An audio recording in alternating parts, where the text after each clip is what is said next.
ദേശീയപാത നിർമ്മാണവുമായി ബന്ധപ്പെട്ട് കയ്പമംഗലം എസംപുരം പഞ്ചായത്തുകളിൽ നേരിടുന്ന കുടിവെള്ളക്ഷാമം പരിഹരിക്കുന്നതിനായി ഇ.ടി. ടൈസൺ എം.എൽ.എയും ജില്ലാ കളക്ടർ അർജുൻ പാണ്ഡ്യനും സ്ഥലം സന്ദർശിച്ച് സ്ഥിതിഗതികൾ വിലയിരുത്തി.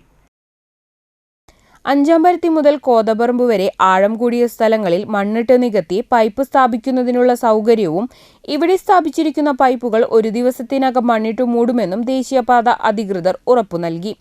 പൈപ്പിടൽ തീർന്നാൽ ഉടനടി പൈപ്പ് ലൈൻ ചാർജ് ചെയ്യുമെന്ന് കേരള വാട്ടർ അതോറിറ്റി അധികൃതരും അറിയിച്ചു.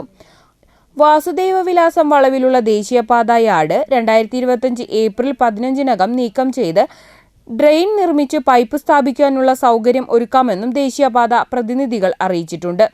കയ്പമംഗലം കാളമുറിയിൽ ദേശീയപാത നിർമ്മാണത്തിനിടെ 300 മീറ്റർ നീളത്തിൽ തകർന്ന പൈപ്പുകൾ 2025 ഏപ്രിൽ 5-നകം പുതുതായി സ്ഥാപിക്കും.